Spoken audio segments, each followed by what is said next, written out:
This is the Troll Patrol, live with Justin Freakin.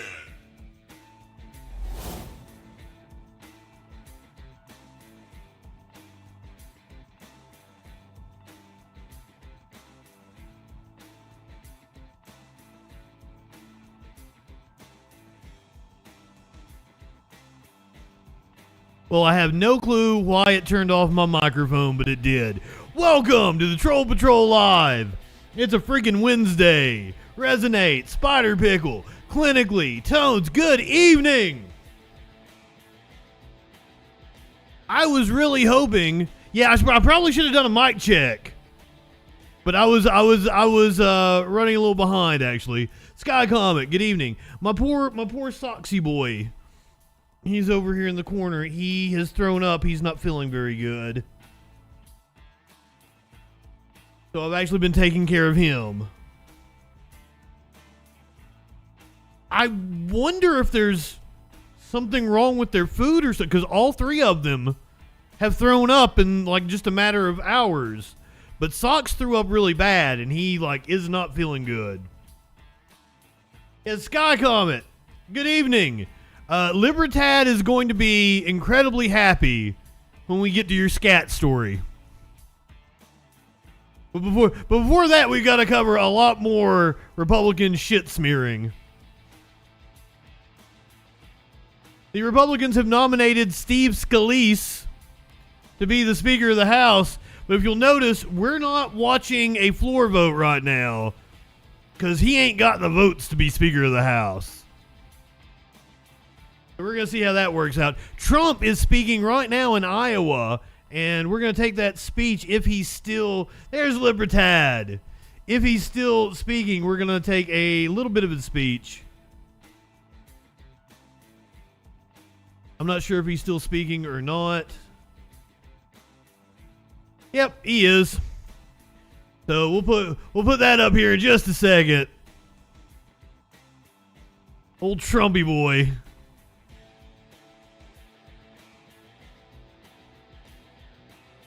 There we go. Let me put that up in the background there. We got Trump ready to go here for just a little bit. He's been speaking for a while, so I'm assuming that it's not going to be on much longer. He is in Waterloo, Iowa. I love that there's a disclaimer on it.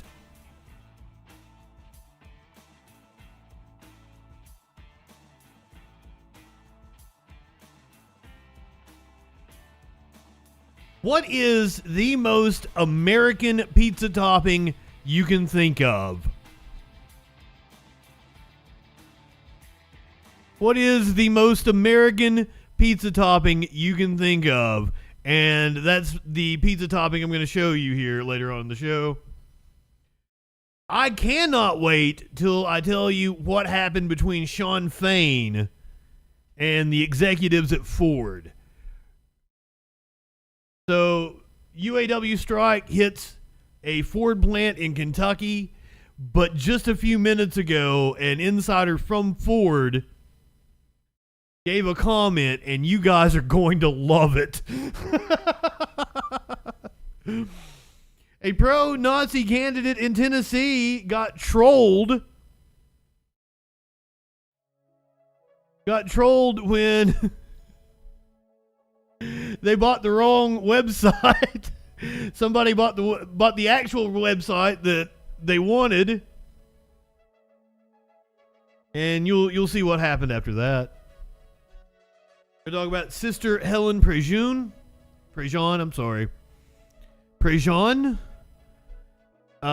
suing the state of Louisiana over the death penalty. Mia Khalifa, the former porn star, apparently facing backlash over her stance on Israel and Palestine. Not the only one. Republicans moving to censure Representative Rashida Tlaib. Democrats not coming to her defense either, which is maddening. Also maddening is Sherrod Brown, the senator from Ohio, his proposal, he's in a really red state, and he's running for re-election, so I want to cut him a little slack, but I'm still a little upset about his proposal. I hear from Representative Maxwell Frost about why Democrats didn't save McCarthy. Gonna hear from all kinds of the crackpot caucus about the speaker race. They've been jockeying behind closed doors. There was apparently the possibility of a vote around 2:30 today. That never took place. And a lot of behind the scenes jockeying. All that and more tonight. All that and a lot freaking more tonight on the Troll Patrol. Live. Good evening.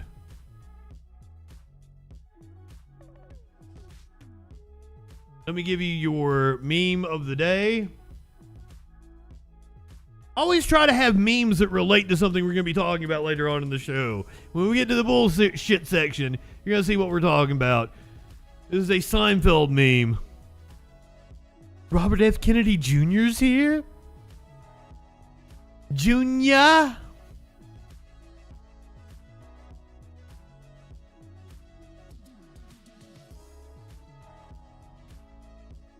Mitochondria.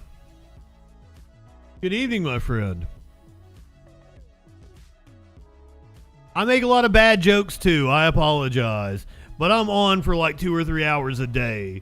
So you're about, not all of them are going to land. That's for fucking sure. Not every joke can be me pissing in Dan Crenshaw's open eye hole.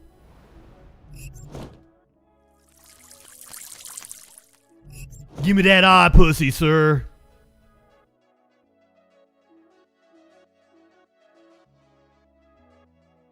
I'm sorry, I apologize. I'll see myself out. Alright. Speaking of bad jokes, a bad joke that has been foisted on us all. The former president, Donald J. Trump. They weren't ever as good, and now they are really probably maybe the worst we've ever seen in terms of our country. When you look at the Afghanistan pullout, you ever see anything like that? The most embarrassing moment in the history of our country. You need to get every patriot you know and make sure that they're registered. You have to register, and you got to register as, what are you going to register as a Republican, and get them out to vote and go to their local precinct caucus meetings at 7 p.m. on Monday. So it's 7 p.m. on Monday. I did. I told you we were going to take Trump. You to bring 5 or 6 or 7 or 10 people with you, as many as you can. Get them loaded up. And we want to have a big, beautiful send-off, because then we have to go to war with the communists, fascists, racists, everything else you can be, Marxists. We're going to war with some very evil people, and frankly, some. Justin, good evening. But you got a lot of evil, very evil, and bad people. We got to win. If we don't win, we're not going to have a country left. Barron is like 8 foot tall. If we don't win this election. You seen a picture of that motherfucker lately? 2016. This is the most important election, and I meant it. This is now the most important election in the history of our country. Well, it's the most important election to you because you feel like if you don't win, you're going to prison. So together, we're going to good possibility. Caucuses in a historic landslide. The more, the better. We've got to get them out. We have so many people. I mean, he might be right about that. 2020 with many millions or more, 12 million or so people more, 12 million more than we had. We had 63 million, and we got 12 million more. We did that, and everybody said, oh, well, that's a lock. Well, we're going to have to... Joey, good evening. And we have plenty of votes. 250 pounds. I worry about the ballots, those fake ballots that they put in. That's what I worry about. Steak ballots. And we're not going to stand for it again. We're not going to stand for it. Together, we're going to win in Iowa. We're going to win these caucuses. Don't leave a sky comment. Haven't seen before. You know, we set the record last time. We're going to set it again. Because I've got some Trump news you're going to want to hear after this. We're going to, very simply... We're not going to stay with him for very long. Great again, right? Make America great again. Oh, I'm sorry. I didn't see your bad joke. My apologies.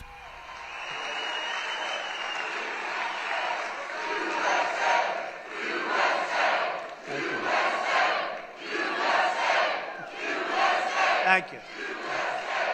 Thank you. You guys see the picture of the back of his head going around? Spirit like this. The spirit is The incredible. big bald spot. Don't forget, at 1 year, we're not that close. This is like the evening before election stuff, right? But I mean, I'm wanting to talk about bald spots, right? They can't wait for this event to take place and turn our country around. It's going to happen fast. I'm the only candidate in the race who, according to the polls now, can beat Biden. I mean, it's hard to believe. Don't forget, the Democrats start with an advantage. I won't tell you what the advantage is, but different people automatically vote. Okay, that's pretty good, Sky Comet. Different people vote, and they sort of are locked into that vote no matter how bad a guy is. If a man's grossly incompetent, he can't speak, he can't put two sentences together, he can't find his way off a stage. Let's see, there's a... I got there. I could jump off this one. Could you? I could actually do it. He couldn't. Or I could just head back the way you came, right? It's pretty amazing. I watched the other day. He had two entrances, two exits, and he couldn't figure out how the hell do I get out of here. And he just made a statement on Israel. It lasted for less than 2 minutes, which is better than usual when you think about it. And naturally, he didn't take any questions. He doesn't take... I take questions from everybody. I do a press conference in the Oval Office. I would have some hostile people that you almost wonder, why are you so angry? We're doing a great job. We have the greatest economy ever. All of the things. And anything's possible when you lie. And I watch him pick up. There's a Richard, good evening. Notes today instead of, I like the freelance or this or the teleprompter. We like this better, right? I like this better. The teleprompters are wonderful, but we like this better. But I watched the other day as he goes, Mr. Cindy. I said, is there a guy named Cindy around? From NBC. Oh, Cindy. So guy gets up, gives a question, and he looks down, he starts reading the answer. I say, what the hell is going on? I never had that. I was never, when they're screaming questions at me and you got to answer the questions. No, he was reading the answer. But we've seen that a few times, haven't we? It's pretty amazing. It's pretty sad if you want to know the truth. But the Republican primary, brand new Survey USA poll just came out. You saw that one, and that's rated A+. I don't know what that means. I think it means it's a good poll. But it's an A+. I got a good poll for you. I say that about a lot of them. And it has us at 65. Ron DeSanctimonious at 9. Probably about an hour and a half, Libertad. I'm sorry. He's sinking rapidly. They're being nice. He's like a wounded bird in the sky. It's towards the end of the show. In fact, he's actually in 5th place at a certain location that you know very well. But virtually all Americans were better off with a gentleman named President Donald J. Trump. Well, since Warlord said that, I'll go ahead and cut him off. This is Trump's stream now. I'll show you. Trump don't own me. Ha ha. Let's talk about Trump, though. We do have Trump news that you guys might find interesting that I would like to cover tonight. Jack Smith made a filing yesterday. Very interesting filing. Legal experts, new Jack Smith filing blows a big hole in Trump's election interference defense. Smith's latest move may force Trump to waive attorney-client privilege.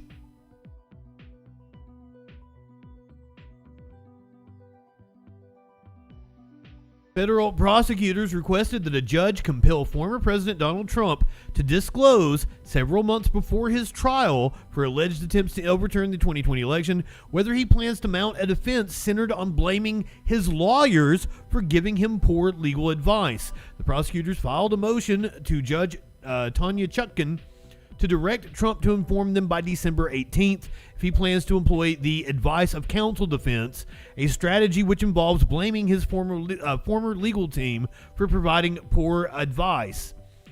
In the time since the grand jury returned the indictment against the defendant on August 1st, the defendant and his counsel have repeatedly and publicly announced that he intends to assert the advice of counsel as a central component of his defense at trial. The formal order would force Trump to tell them his plans by mid-December, thereby preventing any disruption of the pretrial schedule and delay of the trial. Early disclosure could also provide prosecutors with a strategic advantage. If Trump opts for the advice of counsel defense, he would waive his attorney-client privilege, requiring him to share all communications of or evidence related to his defense team, including potentially privileged information that could weaken his position. Knowing this will enable prosecutors to prepare to counter that defense through witnesses and arguments showing the weakness of that defense, and indeed that such defense is completely untenable given Trump's statements and actions that show he himself made all the critical decisions relating to subverting the 2020 election results. According to Bennett Grisham, a former New York prosecutor and law professor at Pace University. The prosecutors have proof that Trump's lawyers, especially White House counsel Pat Cipollone, gave him advice which he disregarded. By raising such a defense, Trump will automatically forfeit any reliance on the attorney-client privilege, thereby freeing lawyers and other persons to testify about conversations with Trump.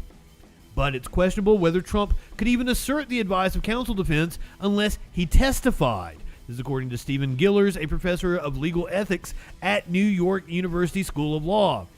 The defense depends on the claim that the lawyers assured Trump that his contract was lawful, so that even if the lawyers were wrong, Trump lacked criminal intent because he relied on the advice. But I don't see how Trump can create that defense unless he testifies to his reliance on the advice of counsel, and we doubt very much that Trump will ever testify in any of his criminal cases.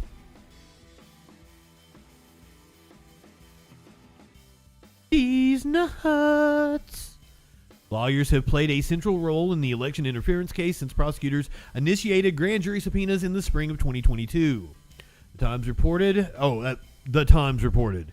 These subpoenas primarily targeted lawyers like John Eastman and Kenneth Chesebro.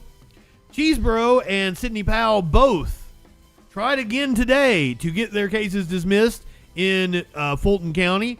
Both failed again to get their cases dismissed. Subpoenas also sought information about other lawyers, including Jenna Ellis and Rudy There's these nuts, who were involved in advising Trump on the false elector plan and also promoting baseless claims of widespread election fraud. Apparently, there was something like 24 people who did not testify, claiming attorney-client privilege, that would then be forced to testify. I love it. I love it. Fantastic. So, your move, Trump. What's going on, motherfucker? Meanwhile, the Republican caucus in the House of Representatives in complete disarray. I was keeping an eye out all day today as to whether we would have a floor vote on the Speaker of the House. A floor vote never came to pass. They have adjourned for the day. They're supposedly going to be back tomorrow. I still kind of doubt they're going to have a vote tomorrow. These motherfuckers. Remember, guys, come Friday night, it's the return of the Friday Night Freak Show with Justin Freakin and special guest, the Media Winch. But just, I have this fucking feeling that there's going to be a vote for the Speaker of the House on Friday night. The Friday the 13th Night Freak Show. The Media Winch will be joining me. It'll be the first time she and I have been on stream in a long time. Probably about a year, actually. God damn. I have missed the Media Winch. The Media Winch here on Friday night. Unless, somehow we have vote for the Speaker of the House. We'll see what happens. We'll play it by ear. Steve Scalise, though, was nominated by the GOP caucus to be Speaker. He just ain't got the votes. Like Steve Scalise is actually coming outside to a podium. So we're going to listen into what he has to say, and we'll come right back to you, Scott. Speaker-elect? Yeah, Mr. Speaker-elect, what's your message to unifying your conference? First, I want to thank my House Republican colleagues for just designating me as the Speaker. Obviously, we still have work to do. We're going to have to go upstairs on the House floor and resolve this and then get the House opened again.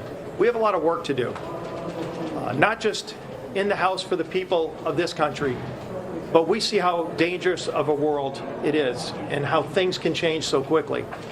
We need to make sure we're sending a message to people all throughout the world that the House is open and doing the people's business, making sure that we're unequivocally standing in our first resolution that we pass under Speaker Steve Scalise will be to make it. Halloween was the last time Media Winch and I were on stream together, so almost a year, just shy of a year. Clear that we stand with Israel. The McCall-Meeks resolution will be our first order of business. But obviously there's a lot more work to do. The conversations we've been having with my colleagues over the last few days leading up to this show that there's a resolve that we need to get back to work. There's a lot of business to take care of. Families are struggling across this country. You know, we passed a lot of legislation to help families get back on track, to address our border crisis. You didn't pass shit. I mean, you passed it out of the House, but nothing is a law. Washington, that's driving inflation, high energy costs. All of those bills that we've passed and that we're going to continue to pass that are sitting over in the Senate need to be taken up. We've passed over 70%. It is like November 17th, Richard. Fund the government, dealing with appropriations and setting the priorities of this nation's spending, and the Senate has taken up zero. The Senate has to start doing. And I actually wondered if they would be able to come to a vote on the Speaker of the House before we get to the CR expiring. However, the whole Israel-Gaza thing now makes me think that the Republican caucus is going to be motivated because they're going to want to pass the aid package in order to send aid to Israel. So I think that's probably going to expedite the Speaker fight. However, you're going to hear from several people that aren't on the side of Steve Scalise. Their work. And by the way, in that legislation, including the State and Foreign Ops Bill, the Defense Appropriations Bill, includes funding for Israel. Things like Iron Dome, precision-guided missiles, things that could be used today to help them in this war. So there is a lot to do. I'm also going to be calling on President Biden to sit down and talk about the crisis at the border. As we have an open southern border, and we've seen millions come in the last few years, including people on the terrorist watch list from all over the world. If he doesn't know now, after what happened, we cannot have an unsecure border. We've got to secure America's border. We've passed legislation to do that. It's time we sit down and have a conversation about how to secure America's border. And it's not a Republican or a Democrat issue. There are Democrat mayors all over the country who've been calling on the president to do this too. That's a conversation we need to have today. There's a lot of busy work to do, a lot of important work to do on behalf of people who are struggling, not only here in America, but who are concerned all around the world. And we're going to provide that vision. We have a lot of work to do. Obviously, I've got some more conversation. All right, we're going to go back to Scott McFarland. I'm not sure if you heard everything there, but we just heard from Steve Scalise. He was asked at the very beginning, what is the message to unifying the conference? And he basically started off saying we still have a lot of work to do, and quickly moved to acknowledge Israel. He talked about McCall-Meeks resolution. Interestingly enough, Congressman McCall will actually be on America Decides with Major Garrett tonight. And Gregory Meeks is who he was referring to, the congressman out of New York, who I actually saw 2 days ago at a protest in support for Israel. I want to go, though, again, back to Scott McFarland. I'm not sure if you heard all of that, But if you could just speak about what's next and where we go from here now that we at least have enough. Eddie Munster is all grown up. Yeah, it sure did. What you couldn't see on camera there was the Longworth House office building first floor where this vote was happening behind closed doors. And it was so secretive and they were so concerned about leaks. They made members of Congress check their phones at the door. And Speaking of leaks when it comes to the House of Representatives, I would give anything in the world to take a leak in Representative Dan Crenshaw's open eye hole. Give me that eye, pussy. do this by secret ballot. Steve Scalise emerges, declares victory, and mentions the urgency with which the House must reopen, referencing Israel, the need to have a resolution denouncing the attack and potentially queuing up some aid, potentially aid to pay for more munitions for Israel. That urgency was part of the argument he was making to unify the conference, come together, elect a speaker, and get moving again.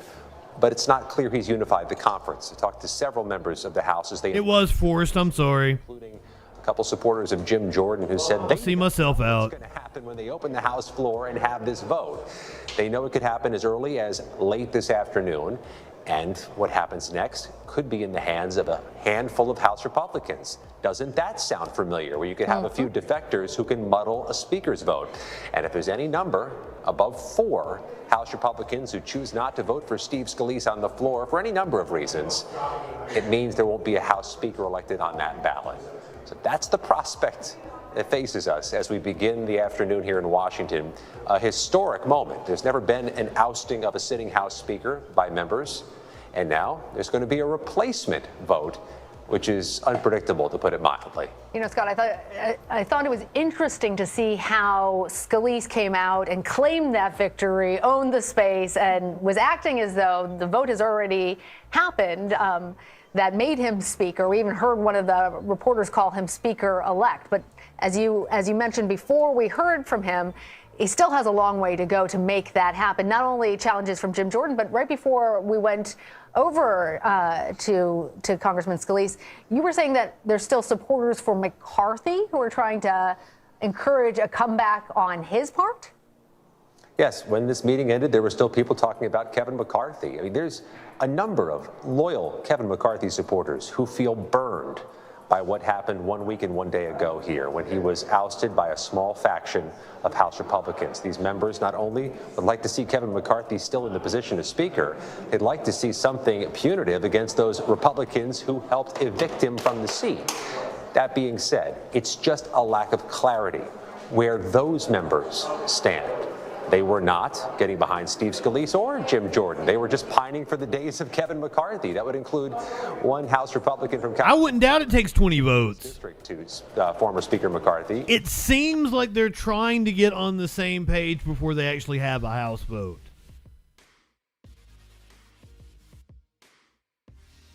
Because I don't think they want to go through the same thing they went through with McCarthy with the 15 rounds. And that's why we didn't see them bring it to a vote earlier today like I was expecting. I had my eye on it all day. Oh, we want to see the 15 rounds. Oh, absolutely. The other man in the running for Speaker of the House, or nominee for Speaker of the House, one Mr. Representative Jim Jordan, who helped cover up sexual abuse of students at Ohio State University.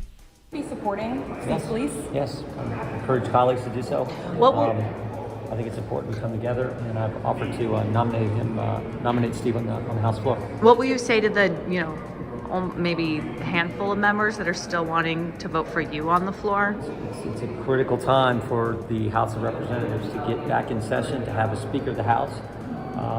We know what's happening with Hezbollah in the north, of our dear friend and close ally Israel, and what's been happening from the south with Hamas. Maybe they're your friend. As a House of Representatives, we need a speaker, and Steve is the guy for that. And I will, like I said, I've offered to give the nominating speech for him when we get back in session, which I hope is soon. Will there be a floor vote tonight? For example, who's already said that he is going to continue voting. That's what I told you. Will there be a floor vote tonight? Nope. I hope floor vote soon. Nope. Do you think? They have adjourned. There is no floor vote tonight. That's what I was hoping for. I was hoping that I wouldn't have to do work of putting this show together and we'd just be watching the House floor. Trump's still over here speaking. God damn. One of the major hurdles to being able to elect Steve Scalise as Speaker might be Marjorie Taylor Greene. So, Congressman, do you plan to vote for Steve Scalise? I'm not supporting Steve Scalise. I'll be voting for Jim Jordan. And why is that? Well, Jim Jordan presented a strong plan for us, a detailed plan on how to move forward. We didn't hear that plan from Steve Scalise. It was more vague answers. Jim Jordan just said he's voting for Steve Scalise. How could he put forward? But there's another situation that's very personal to me. You know, I lost my father in 2021 to cancer, and unfortunately, Steve is going through a cancer battle of his own. And, you know, I like Steve Scalise a lot, and I like him so much. I would like to see him put his full efforts into defeating that. The Speaker of the House is a very serious job. And our BB girl. Crisis. We've got a wide open border. Now there's a war breaking out in Israel, and that could expand in the Middle East. Our country is still funding the proxy war against Russia and Ukraine. And Americans are suffering under unbelievable inflation. I didn't think that Scalise would run himself. Perhaps he wants to be Speaker that bad, but he is indeed battling blood cancer right now. What the fuck is wrong? You are that craven for power that you're not going to focus on your fucking health, dude? What the hell? And possibly an upcoming recession. We need a strong Speaker of the House that can put all of his energy into the job, which requires not only being the leader in the House of Representatives, but traveling all across the country. So it's very serious to me. Jim Jordan is a fighter. I've known him for a very long time. He endorsed me when I was first running for Congress, and I think Jim Jordan is the leader we need right now to be Speaker of the House. So just on his health issues, he says he's under treatment and he can do the job. You just don't buy that? That's not what I'm saying at all. I believe in Steve very much, and I believe he is definitely following the treatment plan that his doctor has laid out. But I think it's very serious. Again, I lost my father to cancer, so I'm not saying this lightheartedly. I'm saying this with as much compassion that I have for anyone, and he's someone I like.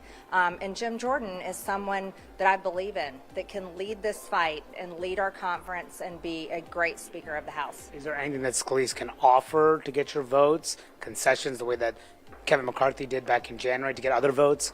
Could Steve Scalise offer you something to get your vote? Well, obviously, I have my red lines. I always do. We need to stop funding this war in Ukraine. We're paying for their entire government. And that's not the right thing to do. I think you wanted to take that off the table. This is for any speaker. We need to stop funding this war in Ukraine. We need to defend our own southern border. And there is intel coming out right now that there could possibly be a terrorist attack in our own country. There's over 1.5 million. You talk about the border. That are in our country right now, and we don't know how many of them are terrorists that want to do us harm. So that's a very serious issue. Also, I'm strongly against the weaponized government. This government that is turning against conservatives, pro-life protesters, anyone that supports President Trump and President Trump himself needs to be stopped. Those are red lines for me. Criminals. You're talking about criminals. Also, anything funding COVID and more vaccines and more mandates. We have to stop all of that as well. But it sounds like what mandates? Supports a lot of things you're saying. Meat Gigs. Good evening. Where does he deviate from you? Of course, Jim Jordan also supports these things, and many of their answers were. He did just say that. But that's obviously because we're Republicans. So many of us are going to have the same issues. But again, ma'am, Rush Limbaugh said it right before he died. As a conservative, it's getting harder and harder to not look like a kook. Didn't like Rush Limbaugh, but man, did he give me a good soundbite to use. Again, for me, I'm proud to support Jim Jordan, and I'll be voting for him on the House floor. So if he's Jordan's, we're reporting. Jordan's voting for Scalise. That's not going to change your mind. If he goes to the floor and nominates Steve Scalise, you're still going to vote for Jim Jordan. There's a number of us that are still voting for Jim Jordan. How many would you say there are? I don't know our numbers right now, but we'll see. Enough to prevent Scalise from winning. Would you, if it goes ballot after ballot, are you Jordan after Jordan every ballot? We'll see how it works out, but my full plan is to vote for Jim Jordan. Do you have any meetings with Scalise coming up? Did he call you into his office to meet with them or anything like that? None planned. I already met with him yesterday. I've met with both of them and talked to them. But again, I'll go back. We were doing a good job before. Kevin McCarthy was doing a great job as Speaker of the House. I had fully supported him, and I wasn't part of the group that derailed our conference and derailed what we were doing. Okay. All right, I'll let you go. Thanks for taking the time. Appreciate it. I fucking love tuna. I have a stand-up bit about how I'll suck the dick of the guy that invented tuna. Or that put mayonnaise and tuna together and made tuna salad. It's a list of people's dicks who I would suck because I'm appreciative of what they have contributed to society. And tuna salad was one of them. The punchline was I would suck the dick of the man who invented sucking dick. I do need help. You live in sexual anarchy? I should probably learn to feel embarrassment. Why? Okay, so first of all, you can't count on any Democratic votes in order to help Scalise take the reins of Speaker of the House. The Democrats 100% united behind Minority Leader Hakeem Jeffries. They will vote in lockstep. But you may be wondering, why didn't the Dems save Kevin McCarthy? Let's ask Representative Maxwell Frost, who was on with Stephen Colbert last night. Ha! Love that guy. I look forward to hearing from him for years to come.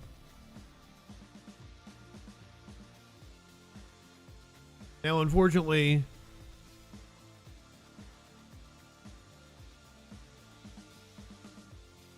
we have to talk about Israel tonight. Keeping it in the House. Democratic representatives calling out a Republican firebrand. Democrats are furious over Van Orden outburst during the White House briefing on the Israel terrorist attack. Multiple attendees described Van Orden as acting belligerent towards the Biden administration briefers when he asked questions. Democrats are furious at GOP Rep. Derek Van Orden for a curse-laden outburst that interrupted a White House briefing on the Israel terrorist attack. Multiple attendees described Van Orden as acting, this is the Republican from Wisconsin, a Republican representative from Wisconsin, as acting belligerent towards the Biden administration briefers when he asked questions. Several people said Van Orden cursed directly at the briefers, prompting loud boos in the room. One person in the room said Van Orden shouted that the briefer's presentation was pathetic. Another attendee described it as offensive and inappropriate. One member, Representative Dean Phillips, shouted "Shame on you" in response to Van Orden's verbal affront, prompting Van Orden to drop an F-bomb towards the Minnesota Democrat who is Jewish. He was rude and attacked the presenters. I thought they had very substantive things to say, but he just had this blanket attack saying that this is the worst information I've ever had. This is according to Representative Judy Chu, and basically attacking them for being incompetent. Representative Jason Crow of Colorado followed Van Orden into the briefing, then apologized for his colleagues' conduct, telling the briefers, "I apologize for this guy." The incident was a topic of conversation in the closed-door House Democratic Caucus meeting following the briefing, as lawmakers on the left recounted the incident. Van Orden's office did not immediately respond to a request for comment. Senate leaders in both parties spoke out against his behavior. In July, when Van Orden used profanity towards a group of young people. Oh yeah, I remember that. No, you should direct your profanity at the Senate. You like to kick authority in the balls. He's kicking authority in the balls. And some profanity that I would really like to direct at a certain senator has to do with his proposal to freeze the $6 billion in Iranian assets that the Biden administration just unfroze, a month or two ago? Senator Sherrod Brown calls on White House to freeze the $6 billion in Iranian assets. DJ Dub, good evening. Remember Brown, a Democrat running for re-election in 2024 in the state of Ohio, which since he got elected has gone further and further to the right. So I want to cut him some slack on this one, because he does need to win re-election in a red state. Senate Banking Committee Chairman Sherrod Brown on Wednesday urged the Biden administration to freeze $6 billion in Iranian assets that were part of a deal to free American hostages over the country's support for Hamas amid the ongoing attacks against Israel. Brown, who is among the most vulnerable Senate Democrats up for re-election, called on the White House to freeze those assets as the fighting escalates between Hamas and Israel following Saturday's terrorist attack. He added that the panel will investigate who is funding Hamas. The Banking and Housing Committee will examine the financing behind Hamas's attack, including whether cryptocurrency was involved and what additional economic tools we need to stop state sponsors of terrorism, including Iran, from supporting Hamas and other terrorist groups, Brown said in a statement. As we work to hold anyone who supports terrorism accountable, the administration must freeze the $6 billion in Iranian assets. Brown also threw his weight behind providing robust military, economic, and humanitarian aid for the top U.S. ally in the region and called on the Senate to confirm top national security nominees who would be involved in helping Israel. Senators are currently waiting to confirm former Treasury Secretary Jack Lew as President Biden's nominee to become the U.S. ambassador to Israel, but that likely won't happen for a couple of weeks. The administration's deal with Iran freed 5 American prisoners, but has come under fire since Hamas's attack and subsequent reports that the group took hostages and beheaded children. I have still not seen any evidence that that was true. So, you know me, I love to play wild videos and shit. There's a lot of them going around on Twitter. But one of the things that I've shied away from since this weekend has been playing any of those videos because a lot of them are unverified. We watched the Israeli police shoot the Hamas fighters with one hand last night. We've watched a few different videos. All of those were verified as taking place. I don't want to just start playing like other fucking streamers I'm sure are doing. Start playing you videos off of Twitter that I know for a fact some of them are not from the attack on Gaza or the Hamas attack on Israel. Yes, Joey, that money is benchmarked for humanitarian aid, infrastructure, things like that.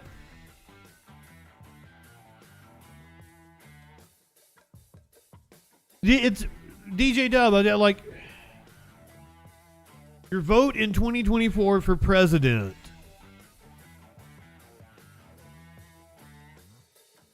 It's not the most important vote you're gonna cast. It's the down ballot. And I'm just as upset about Biden as anybody, but like, if you want to make sure that we have a good candidate for president 20 years from now, you have to get involved locally now and change the party.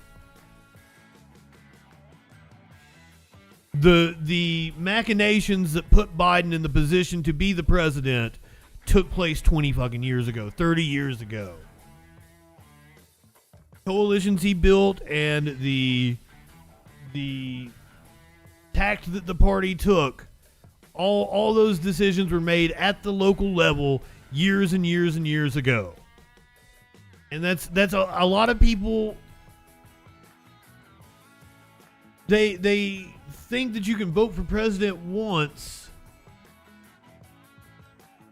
and then it'll, oh, well, I voted for Biden and nothing changed. It's like, it's a slog. This is a process. And the best way I can describe it is like the nut jobs that are in charge of the Republican Party didn't have control of the Republican Party.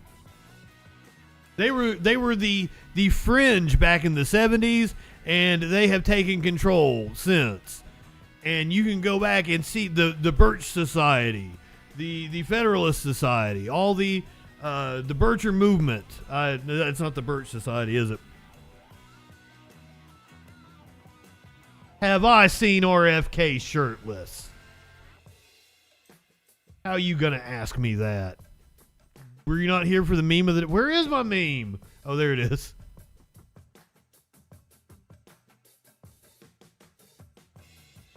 Also, did I tell you good evening, Flash? Good evening.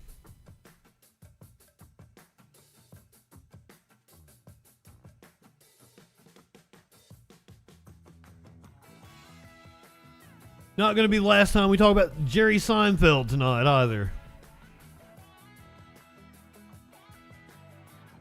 She's saying Junior. Robert F. Kennedy Jr.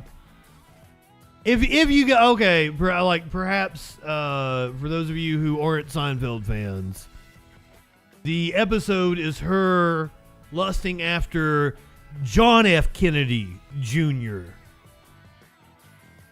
JFK Jr. was in her aerobics class or whatever the class was. And look, I don't want to spoil a Seinfeld episode for you, but she keeps saying like John and John F. Kennedy Jr. Cancel Justin. The bottom text is the Troll Patrol. Also, I put the hair back on the troll. It was bald for a little bit. Since I started growing my hair back out, I put the hair back on the troll.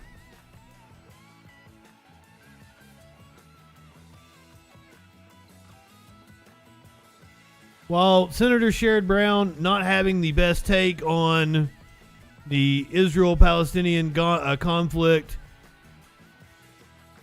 about the best take you're going to get is going to come from the most high-profile Jewish politician in the country, one Mr. Bernie Sanders.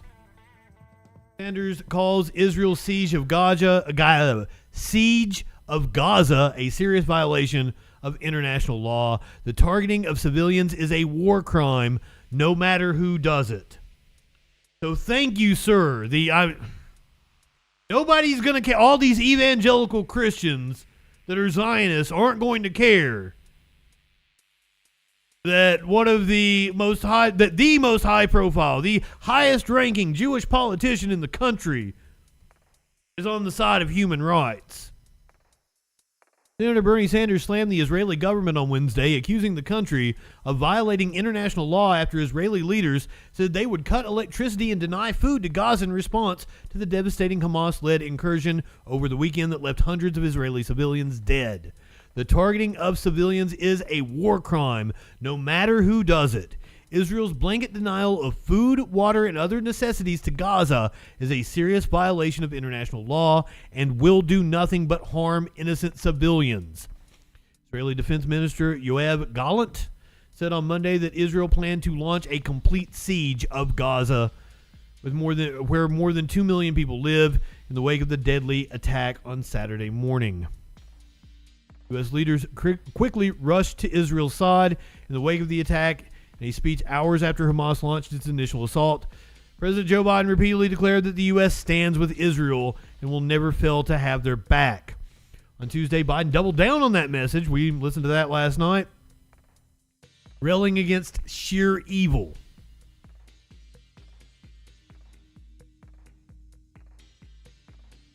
What about the evil Israel has been committing? What about the concentration camp that they have been running? What about the war crimes they have been committing?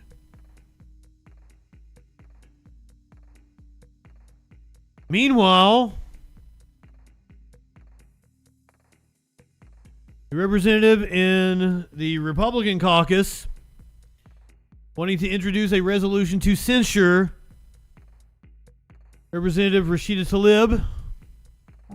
Jack Bergman here. I just introduced a resolution. Apparently doesn't know how to frame his webcam. To censure Congresswoman Rashida Tlaib of Michigan. I don't take this action lightly, but her long-standing history of anti-Semitic and racist rhetoric towards Israel cannot go unchecked. While we don't all have to see eye to eye on every issue, I'd hope we can all agree that the terrorists raping women, murdering festival goers, and decapitating babies is a crime against all of humanity. Yes, we all condemn. If any of that shit occurred, some of it did, we all condemn that. But we're trying to take up for the Palestinian people who are also innocent in this, you motherfuckers. And we must be able to call out that kind of unbridled evil in our world.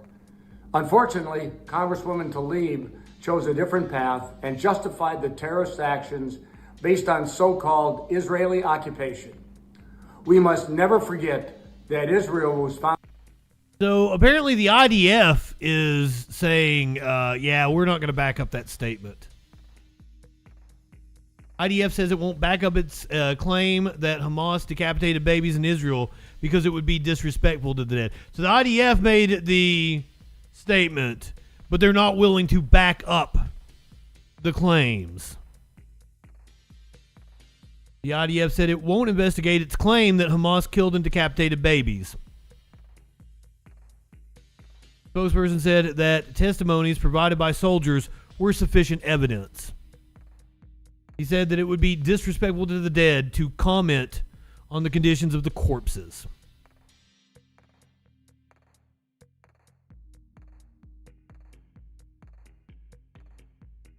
Let's go to the Intercept.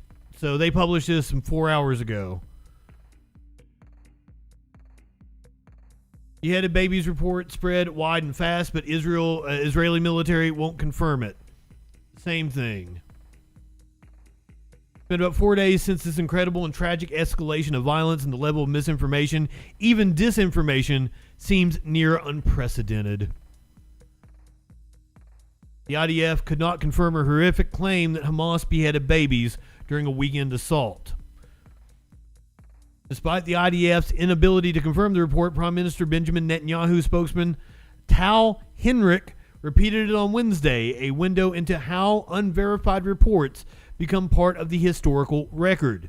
The claim about beheaded babies is the latest in a series of harrowing reports that have emerged over the last few days while Israeli forces regain control of communities attacked by Hamas militants. As Israeli officials responded by pledging vengeance and launching a mass bombing campaign over 2 million Palestinians living in the besieged Gaza Strip, reports of Hamas crimes against civilians fueled rage among the public, elected officials, and policymakers. Claims that Hamas militants raped several Israeli women have also gone viral, though the allegation has not been thoroughly substantiated, and at least one news outlet has retracted a reference to it. In his remarks on Tuesday, President Joe Biden said that women have been raped, assaulted, paraded as trophies. The viral spread of dubious information at the same pace as credible reports has become a staple of modern warfare, exacerbated over the last year by the transformation of Twitter under the ownership of Elon Musk. Twitter is a cesspool right now.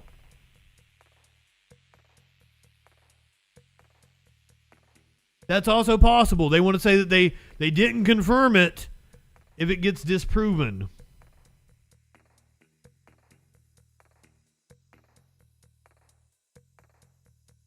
I mean, we saw last night that dude. Justin, good evening. If you have a code, send it to me. I don't know if like my code has, because I signed up months and months ago. I don't know if my code has been in the spam folder or something.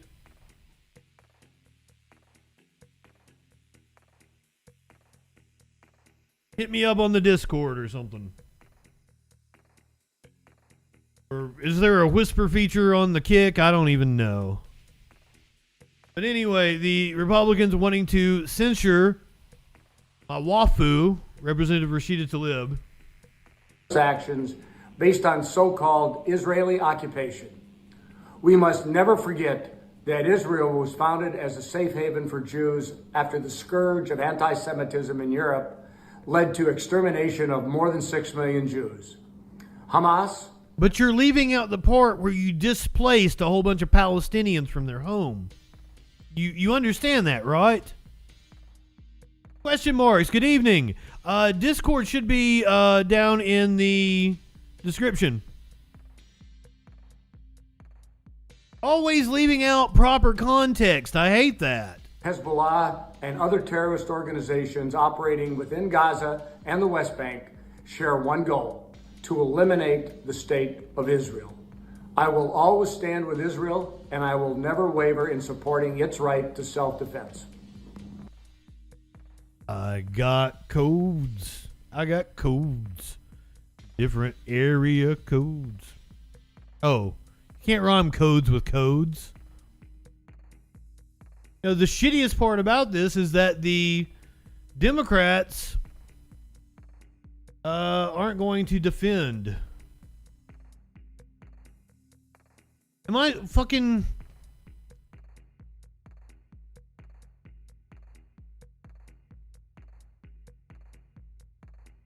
The Intercept's like, it's not a paywall. We just want your email.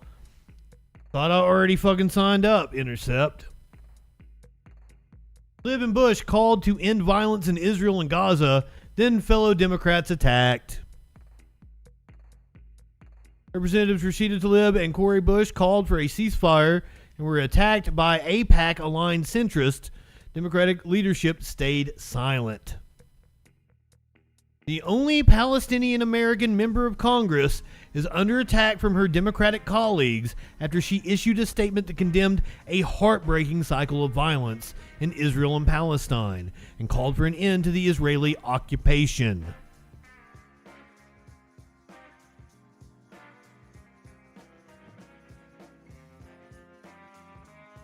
All right, I'll put Trump back up. I'll get on Blue Sky. Put it nicely. What this guy was going to say is the president, is she wrong or right? We're not going to do that. We're going to say it a little different. Who likes to see just a tiny little dance on the way out?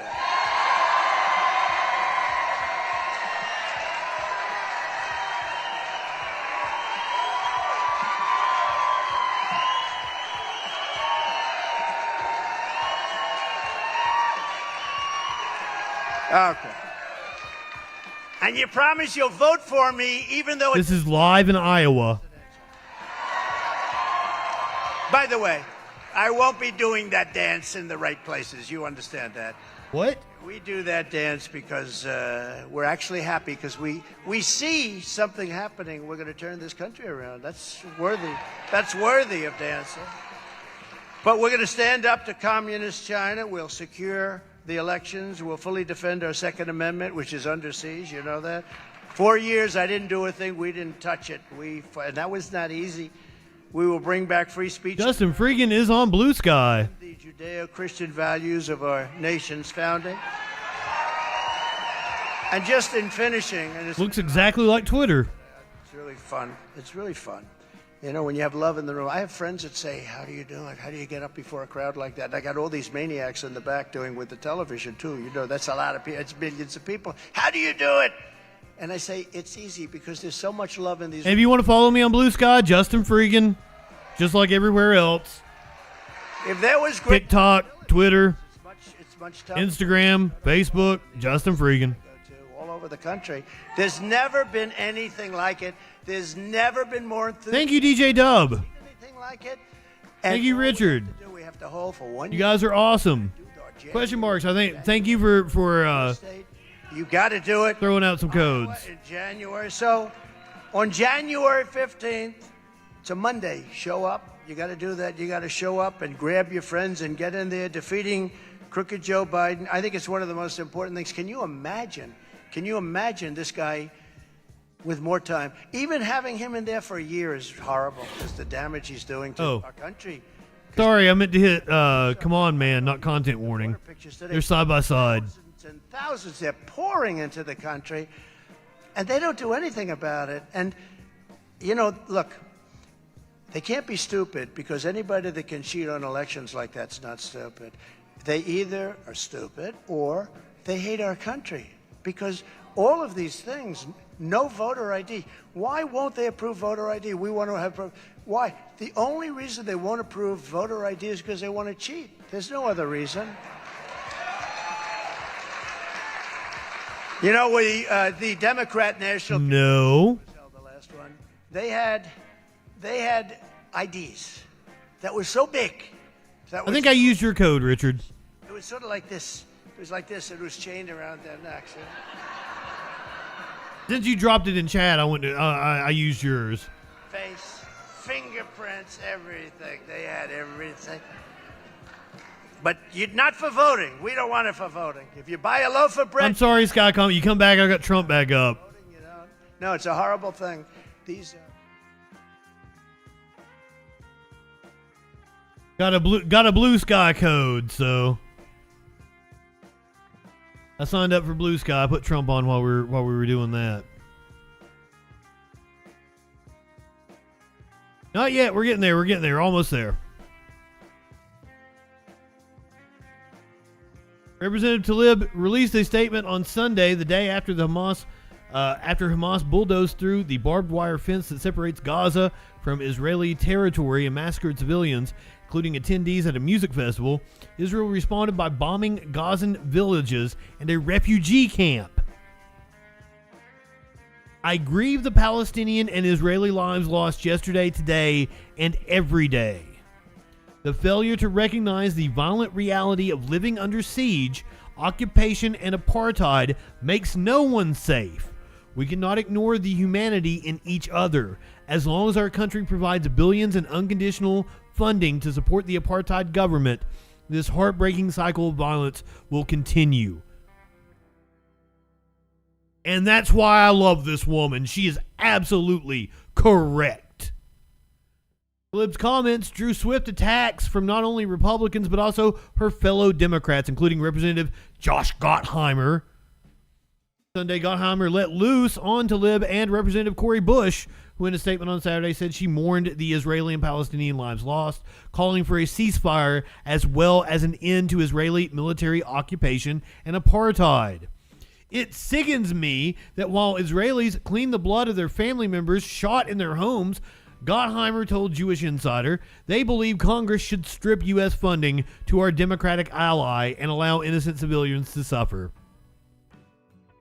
Recent decades, as the Israeli government increasingly and sometimes openly sided with Republicans in Washington, the Democratic establishment's relationship with the Jewish state became strained. But the carnage of recent days in Israel, with Palestinian militants launching large-scale coordinated attacks on civilians, has shown that the party's deference to the pro-Israel lobby is still intact. On this issue, there always tends to be special rules, said Matt Duss, executive vice president of the Center for International Policy and a former foreign policy advisor to Senator Bernie Sanders. I think all people should condemn the Hamas attacks, and we have called for that. At the same time, it's kind of offensive that some Democrats are using this moment, with further massive loss of lives at stake, to attack other Democrats for their own political advantage. It is notable how some elements of a party that prides itself on racial justice and equality are standing up for the less powerful, can't seem to tolerate any expressions of sympathy for civilians when those civilians are Palestinians.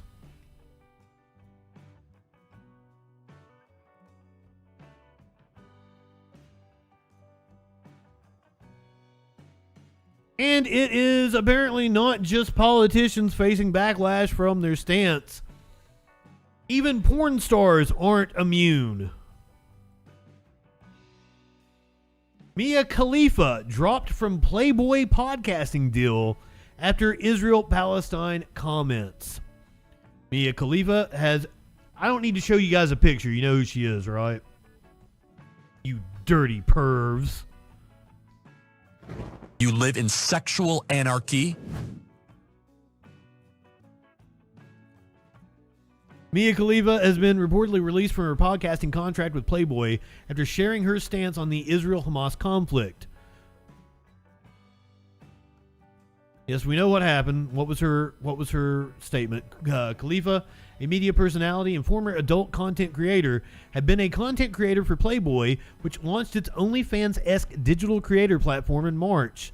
Since the latest outbreak of violence, Khalifa has been sharing social media content about the conflict in support of Palestine, she is Palestinian, I do believe, right? Or is she just Muslim? In one post on Twitter, Khalifa urged freedom fighters in Palestine to flip their phones and film horizontal. She later clarified that this comment was not an endorsement of violence and that she intended to highlight the need for Palestinian freedom. I just want to make it clear that this statement is in no way, shape, or form inciting the spread of violence. I specifically said freedom fighters because that's what the Palestinian citizens are, fighting for freedom every day. However, in an email sent to its users on Tuesday, Playboy announced that the company had severed ties with Khalifa over her comments, some of which they describe as disgusting and reprehensible, which is weird to me because her comments seemed, spot on.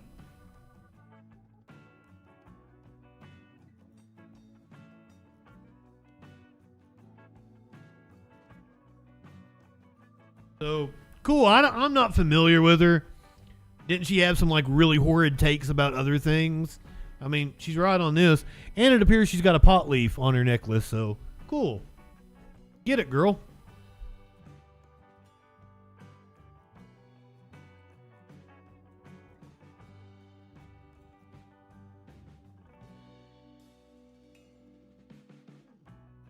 Oh, we're talking about innocent people. Talk about the death penalty. This one is actually this one is near and dear to my heart. I don't know porn stars.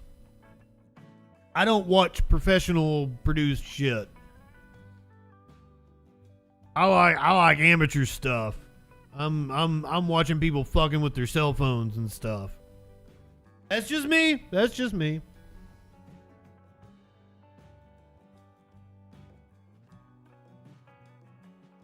I was trying to transition to talking about the death penalty. I like FetLife. I don't get on Pornhub very often. I get on FetLife. I have a membership to FetLife, and I'm watching people that are just posting their homemade shit. Nix, good evening. The death of that segue. This is a topic that is near and dear to my heart because I actually used to be very much pro capital punishment. When I was in college, this probably would have been around 2011, I would say. Sister Helen Prejean came to my college. If you don't know who she is, the movie Dead Man Walking is based around her. Who's the woman in that movie? Actress.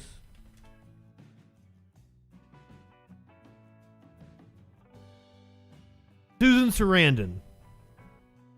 Susan Sarandon played Sister Helen Prejean in Dead Man Walking.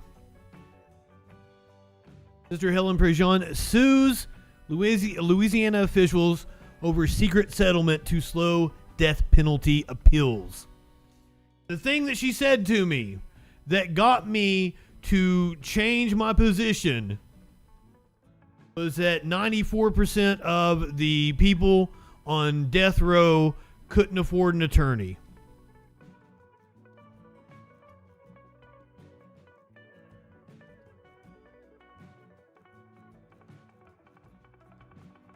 That was the thing that just shook me to my core.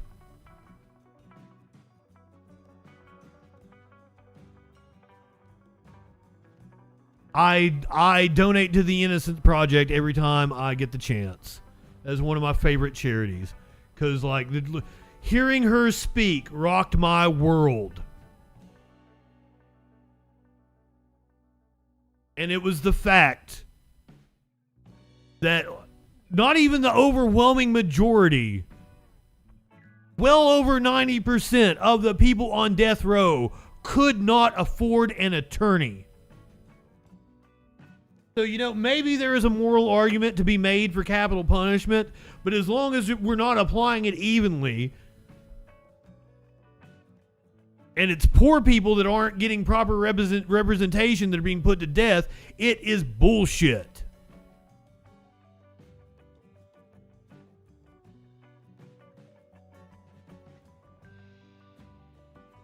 Nun and famed anti-death penalty advocate Sister Helen Prejean has sued Louisiana's Prison Pardon Board and the state attorney general Jeff Landry, arguing officials illegally agreed to halt numerous appeals from death row without the required public input. I'm suing the Louisiana Board of Pardons, Ms. Prejean, whose book inspired the film Dead Man Walking, wrote on Twitter on Tuesday. The board held a secret meeting on September 29th in an attempt to thwart clemency hearings for 56 Louisiana death row prisoners. The secret meeting occurred in violation of Louisiana's open meetings law. The suit from the activist, as well as a similar action from Brett Malone, the son of a murder victim whose killer is on death row, alleged that the Louisiana Board of Pardons, Attorney General Landry, and a group of prosecutors violated state open meetings law by settling an ongoing lawsuit over an attempt by outgoing Louisiana Governor John Bel Edwards to schedule a series of clemency hearings for 55 people on death row before he leaves office in January. The settlement at issue, reached on September 29th, converted the hearings into administrative reviews and pushed back the timeline of the petitions such that only 5 cases would be considered by the board before the governor's term expires. Prior to the settlement, Attorney General Landry, who is currently running for governor, sued the board, arguing it was forced to cast aside the law, its administrative rules, and procedure, all at the behest of the outgoing governor, who only recently announced his anti-death penalty stance. In March, Governor Edwards, citing his Catholic faith, said he was against capital punishment. The death penalty is so final, he said. When you make a mistake, you can't get it back. And we know that mistakes have been made in sentencing people to death.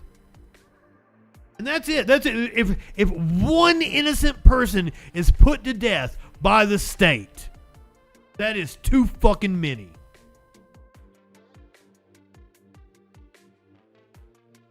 Oh yeah, he was wanting to hold clemency hearings. It's the Attorney General that is standing in his way. We know Louisiana is one of the most corrupt states.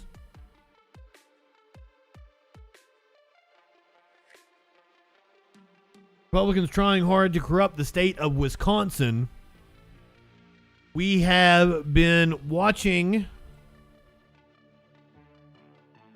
the state GOP in Wisconsin, who is threatening to impeach a Supreme Court justice, a state Supreme Court justice, who just won election, earlier this year? Took office just a few months ago. They want to impeach her. Now, a former Wisconsin Supreme Court justice is advising against that. Tonight, a warning from a former Wisconsin Supreme Court justice, a conservative, to Assembly Speaker Robin Vos. He says don't impeach Justice Janet Protasewicz.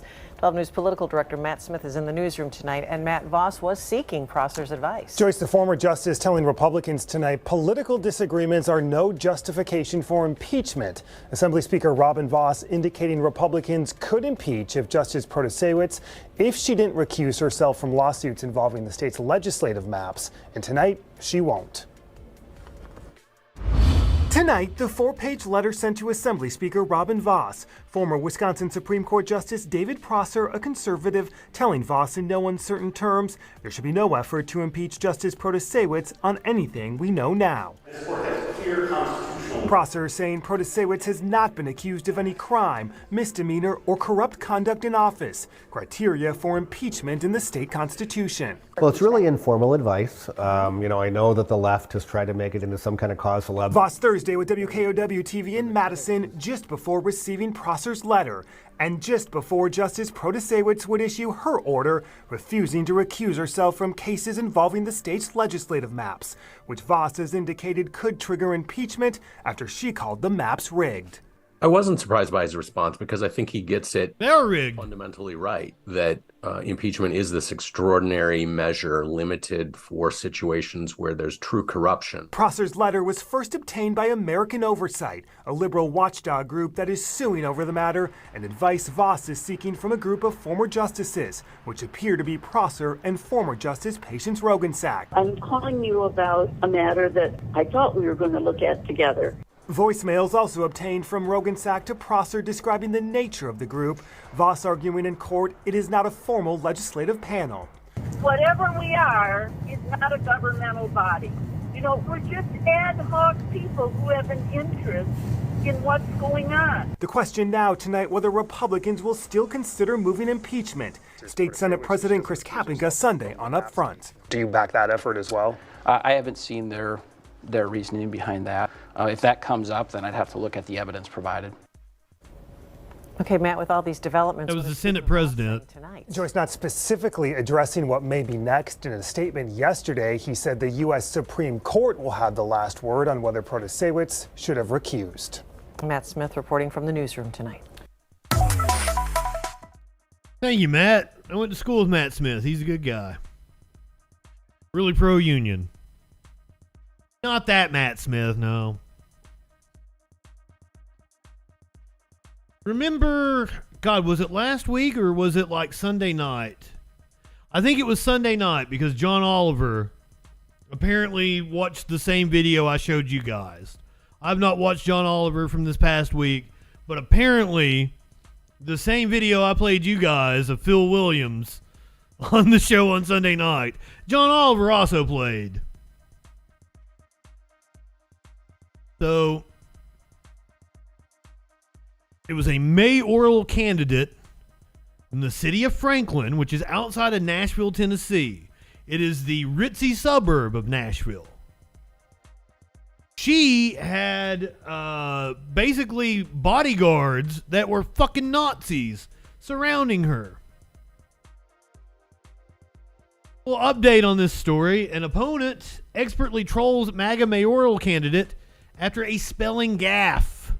The neo-Nazi embracing, MAGA-loving, pride-hating mayoral candidate Gabrielle Hansen added another gaffe to her repertoire on Wednesday, with an anonymous opponent trolling her after her campaign sent out a text blast with a misspelt link to a conservative voter guide. Instead of linking to the website williamson-families.org, the text linked to Williamson-some. Instead of an N, there was an M. One enterprising opponent purchased the misspelled domain and turned it into a website that prominently featured Hansen's husband rocking only sandals and American flag Speedo at a pride parade.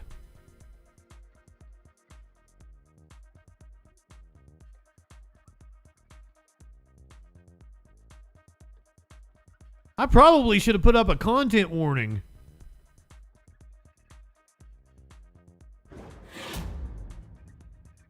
A really skimpy outfit, bringing conservative values to Franklin.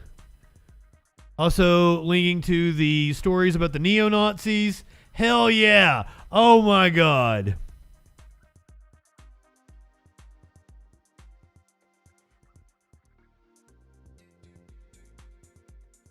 I'm not going to fault somebody for their dad bod.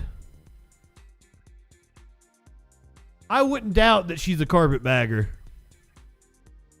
There's been a migration from major cities to places like Franklin, Tennessee. Especially over like the last 10 years. Conservatives fleeing liberal cities. He skips leg day.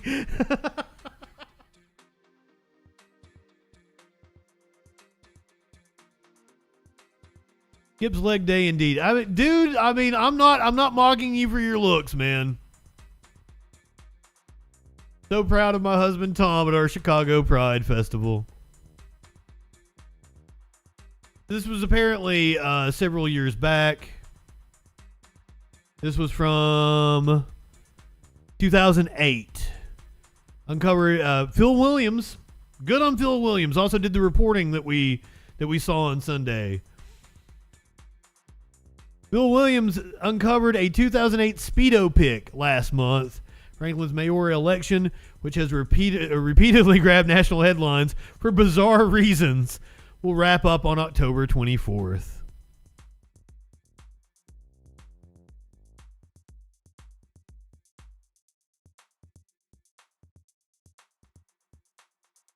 I'm not even sure. Apparently they weren't always openly bigoted. I don't know. This is all confusing to me. Phil Williams does a spectacular job. And apparently, like, once again, I have not watched John Oliver from this past Sunday. I've been incredibly busy. Apparently called Phil Nashville's noisiest bitch.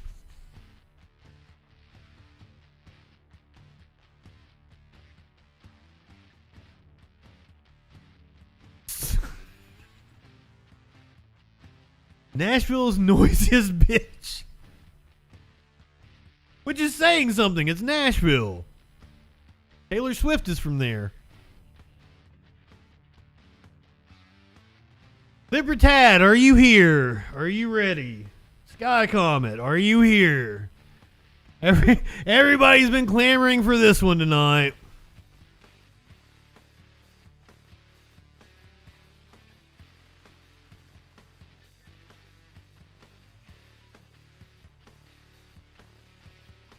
Republican candidate smeared feces on a daycare center.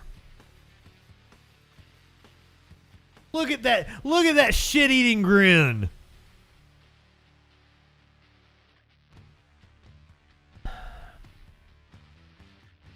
The fuck? This happened in New Jersey, apparently. A Republican candidate for the New Jersey General Assembly pleaded guilty to a 2009 incident in which he smeared fecal matter on the doors of a children's daycare center. Joseph Vizo Jr., a candidate for the 36th district covering Bergen and Passaic counties, pleaded guilty to criminal mischief charges that stem from a dispute with the owner of the East Rutherford-based children's studio, whose building was adjacent to an electrical company Vizo owned at the time. Vizo was fined $250 for the act.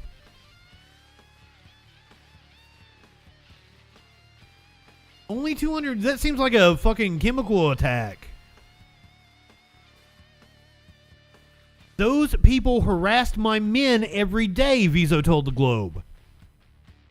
They had cars ticketed every time my men parked on a side street. Were you not allowed to... If you got a ticket, you apparently couldn't park there. Colleen Dalgahan, the owner of the daycare center, informed police at the time of the incident that someone had smeared fecal matter over the handles and locks of all the doors of their business. Their police detective Chris DiCarlo told Vizo there were pictures and videos of the incident. Vizo apologized, telling the detective, "I am not proud of what I did." Vizo, 52, told the Globe he cleaned up the center's doors. It was done before anyone got hurt. I'm not going to defend it. It was wrong. I was a young man. It was a horrible time, and I made a mistake. Obama came into office the year before. Thanks, Obama.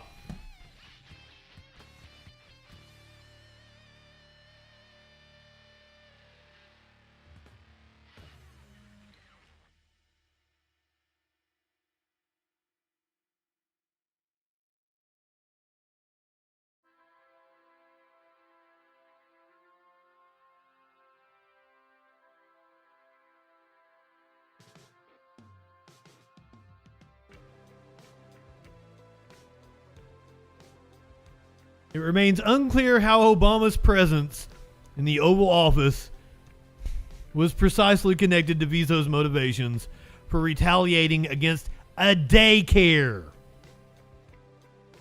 According to the Globe, police reports from the time say that Vizo's company, Vizo Electric, would frequently blast loud music with offensive lyrics next to the daycare center's playground as part of the feud between the two businesses. Shelley, good evening. Obama caused me to smear shit on the doors of a daycare. Also, this is the party that wants to protect children. Vizo has a history of legal troubles that have seen him take several plea deals on various gun and drug-related charges, including possession of a sawed-off shotgun and possession of methadone and heroin.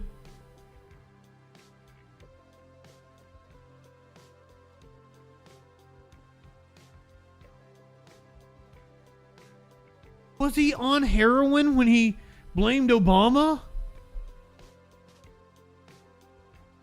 In 2016, Vizo was previously charged with possessing 5,000 grams of methadone, an ingredient used to manufacture MDMA, also known as Molly or ecstasy. Not the band XTC, who was amazing, fantastic 80s new wave band. Ecstasy, the drug. The amount he possessed at the time, it was alleged that Vizo could make 5 million MDMA tablets. Later copped to a plea deal, admitting to one count of conspiracy to distribute methadone, and was sentenced to 3 years probation.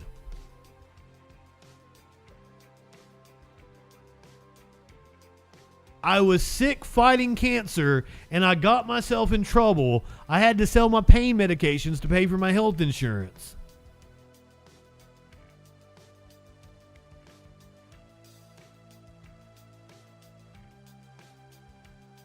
Vizo, who previously ran for office during the 2021 cycle, said he disclosed his legal troubles to Joe Crifasi, the District 36 Republican chairman, when he decided to run for office. I reached out to my district chair and asked if a person with a felony could run for office, and he said yes. And in New Jersey, that probably makes you more popular.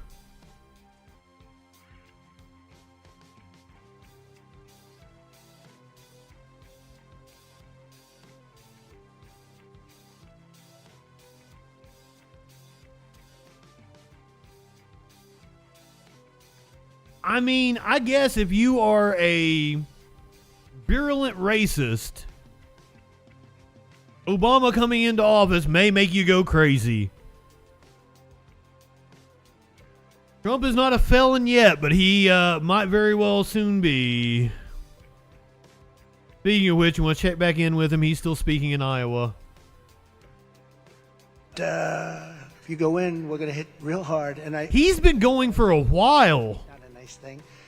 But he said, no way you would do that. There's no way. I said, way. They go, no way. And you know what? The end result, I did a poor job. He didn't believe me. But you know what? He believed me 10%, and that was enough. And he never went in. But there's another reason he wouldn't go in. You know, you're close to $100. You're going to be over $100 a barrel very soon. You were at $100 after a short period of time with Biden. This guy was making a fortune. They were making a fortune in Russia and other countries with the oil. With me, I was at $40 a barrel, $30 a barrel. I am the one who knocks. We're much lower than the number I just gave you. We had times when we were actually lower. That's why I told you to go out and buy more land and bigger tractors. Remember that? I said, don't worry about it. Lost a lot of respect for one of my friends when he said all the Breaking Bad spinoffs were shit. And I'm like, motherfucker, Better Call Saul was better than Breaking Bad. How dare you? How dare you? And Lalo Salamanca is like the greatest character in the history of anything. I love that motherfucker.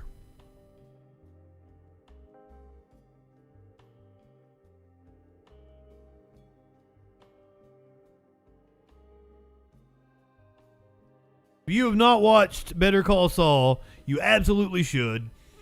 You don't really need to watch Breaking Bad to enjoy it. It helps. There's a lot of callbacks and shit. You absolutely should. Good night, Sky Comet. Are you sure you don't? Oh! I got some really good news you might not want to skip out on. We'll go ahead and do it real fast here. Sky Comet, you might actually really want to hear this. UAW orders surprise walkout of 8,700 workers at lucrative Ford truck plant.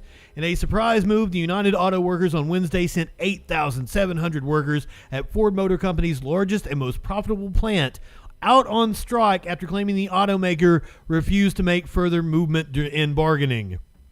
The union ordered UAW Local 862 members at Ford's Kentucky truck plant to walk off the job at 6:30 p.m., 1 hour after a last-minute meeting between the union and the company, according to a Ford source. Kentucky truck plant produces Ford's Super Duty trucks and a pair of large SUVs, the Ford Expedition and the Lincoln Navigator. It generates about $25 billion a year, about 1/6 of the Dearborn automaker's annual revenue, according to the company. The move marked the first time the union had expanded its unprecedented simultaneous strike of all three Detroit automakers without publicly stating a deadline for a new walkout. Since the strike began September 15th, the union has been previewing new work stoppages and giving the companies deadlines by which to expect progress at the bargaining table. We have been crystal clear, and we have waited long enough, but Ford has not gotten the message, UAW President Shawn Fain said in a statement. It's time for a fair contract at Ford and the rest of the big three. If they can't understand that after 4 weeks, the 8,700 workers shutting down this extremely profitable plant will help them understand. Now, let me give you a statement from an anonymous source. It's going to make you all very happy. So here is apparently the way that meeting went down. The union asked Ford this afternoon for a meeting at 5:30 today with a new economic counteroffer. When Ford said it did not have one, Shawn Fain stood up and said, "You just lost Kentucky truck." The meeting took about 10 minutes. The motherfucker walked right out. Love it. He ain't playing with you fuckers. He ain't playing, and I love it.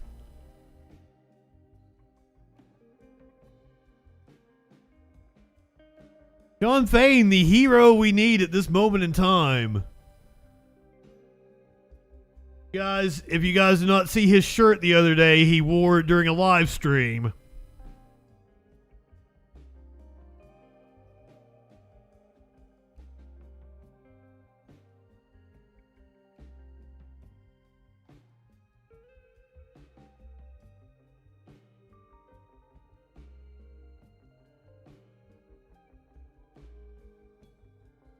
Love it. Love it.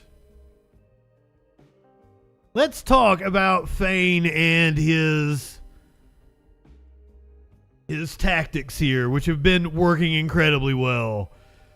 Why the UAW's tough bargaining stance is working and how Shawn Fain caught Detroit flat-footed. The United Auto Workers Union isn't backing down as it bargains for more compensation and better benefits in its new contracts with General Motors, Ford, and Stellantis, and now Mack Truck. Under the deft leadership of its president, Shawn Fain, and other officials elected in March of 2023, the union has thrown the three companies off balance with the strike that began on September 15th, the minute its prior contracts expired. As of October 6th, the number of UAW members on strike from the big three jobs stood at 25,000 after a gradual climb. And what was the number? 8,700 they just added to that? After a gradual climb, meaning that 1 in 6 of the union's nearly 150,000 auto workers were on the picket lines instead of going to work. I'm a labor and business scholar who has studied the history of the UAW collective bargaining. I've observed that the union's bargaining strategy has 3 interconnected elements that match what Harvard Program on Negotiations researchers recommend: an emphasis on substance, processes affecting interpersonal relations, and the setup or context. This is a three-part strategy. Fain and his leadership team have gotten the upper hand in all three regards. First, it framed the negotiations by publicizing its members' demands at the very beginning of formal talks. From the start, the union has clearly argued that the automakers' record profits in the recent years meant that auto workers deserve what it calls record contracts to compensate. Makes perfect sense. To compensate them for past sacrifices, such as lowering pay and reducing benefits for newer hires. So far, it looks like the UAW is making real gains on the substance of its demands. For example, by October 3rd, Ford was offering a 26% pay raise, up from the 15% they were offering before the strike, and the restoration of annual cost of living adjustments to keep up with inflation.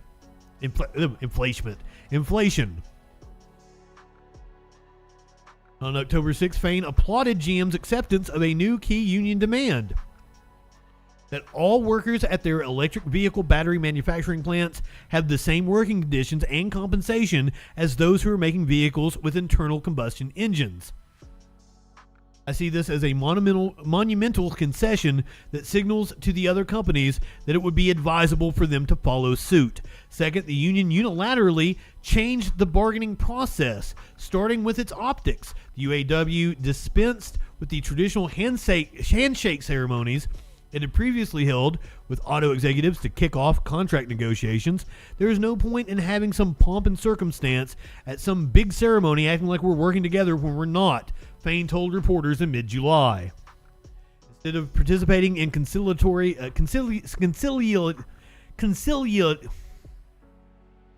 I can never say it. That's one of those words I struggle with. Conciliatory. Conciliatory. Conciliatory.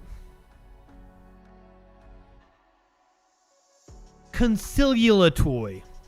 Close enough.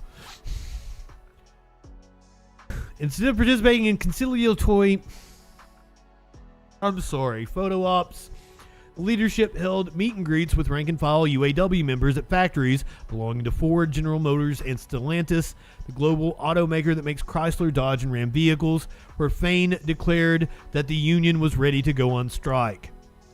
More significantly, in terms of its process, the UAW is on strike for the first time against all three of the automakers, having abandoned its prior practice of targeting one company at a time. Bargaining simultaneously with all three companies effectively pits them against each other.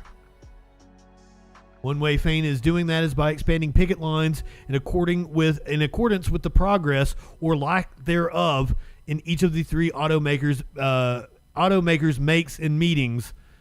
I'm having a hard time with this one. In meeting the UAW's demands. Pressure on the companies is building with rolling deadlines at which additional strike sites are announced. Third, the union has successfully used social media to get its narrative across and to rally public support for its fight with the automakers. Perhaps the best evidence that the union's outreach strategy is succeeding is that Joe Biden became the first sitting president to join strikers on the picket line when he made a trip to Belleville, Michigan on September 26th. UAW has repeatedly accused the companies of being greedy, often by pointing to what their top executives make. The CEOs of Ford, General Motors, and Stellantis each received between $21 million and $29 million in compensation. I'd like to read the rest of this in Fortune magazine.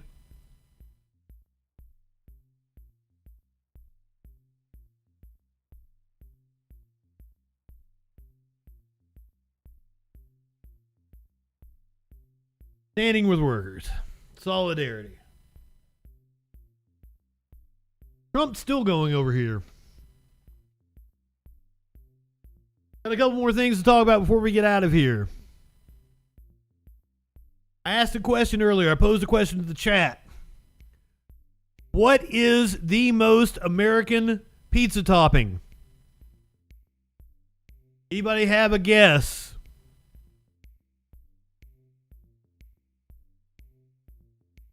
What is the most American pizza topping?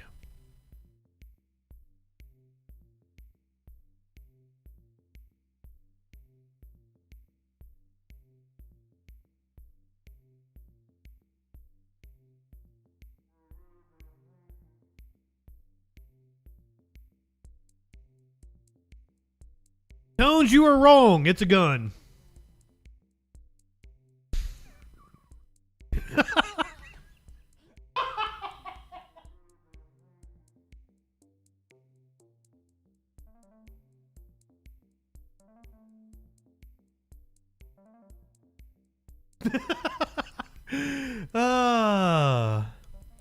Authorities were shocked to discover not your average pepperoni pizza during a traffic stop in California. Happened on Tuesday around 3 a.m. in the area of 30th Street West and Old County Way in Rosamond, located in Kern County near the LA County line. This is in California if I didn't say that. According to the sheriff's office, deputies stopped a vehicle for simple vehicle code violations. Why were they looking at his pizza then? The driver, 47-year-old Danny Carson, had a misdemeanor warrant and was on... Okay, there we go. And was on post-release community supervision for weapons violations. Officials said when they searched Carson's vehicles, investigators discovered narcotics, including meth, Xanax, cocaine. He was having a hell of a party. Fentanyl,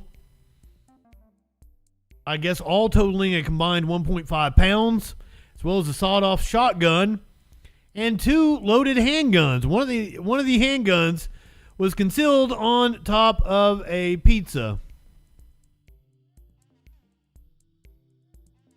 Deputies also recovered cash, scales, narcotics paraphernalia, and packaging. In addition to Carson, 3 others in the car were arrested. They were having a hell of a party.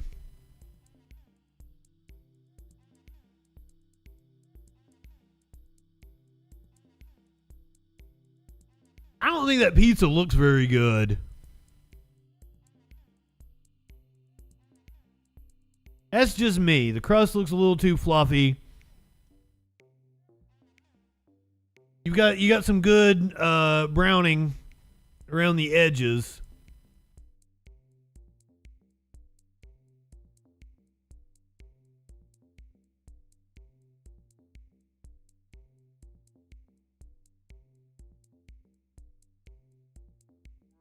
I can't believe one of you didn't say gun.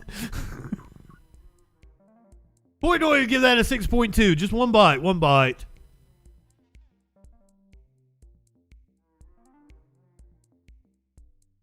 Talking about Breaking Bad earlier, do we have any Seinfeld fans?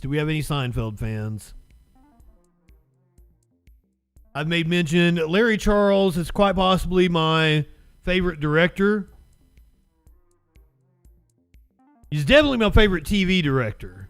In terms of movies he's directed Borat. Yes, I know I say it wrong. The Dictator. Works closely with Sacha Baron Cohen, who I also fucking idolize. I love Larry Charles. Larry David. Quite possibly my favorite figure in the history of any media. Love Larry David so much. Curb Your Enthusiasm, Seinfeld. 2 of my absolute favorite shows. Jerry Seinfeld, who I did not know this, by the way. When I saw Jerry Seinfeld in 2005, I did not know I don't really like Jerry Seinfeld. He ain't that funny. The show's funny because of Larry David. You can definitely tell the difference between Seinfeld 1 through 7 seasons and then the last 2 seasons where Larry is missing. A lot of people hate the finale. I fucking love it. I think it's amazing. But apparently after all this backlash around the finale, Jerry Seinfeld now dropping hints that something else is coming. Now, for those of you who are not aware, they actually did a Seinfeld reunion inside of Curb Your Enthusiasm. So you basically get a reunion episode throughout one season of Curb. And it's goddamn brilliant. Like, George came up with an app to find the nearest toilet in any season and then lost all the money. He became a millionaire, but then lost all his money in a Bernie Madoff scheme. So he's still a broke motherfucker when we see him again in the show. But oh God, don't let the Seinfeld finale redo just be another Super Bowl commercial.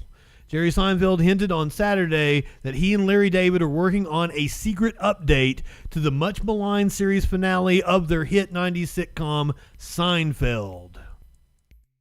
Let's take a look at the bit. Did I like what? The ending of the show. Well, I have a little secret for you about the ending, but I can't really tell it, because it is a secret. Here's what I'll tell you, okay? But you can't tell anybody. Something is going to happen that has to do with that ending. But it hasn't happened yet.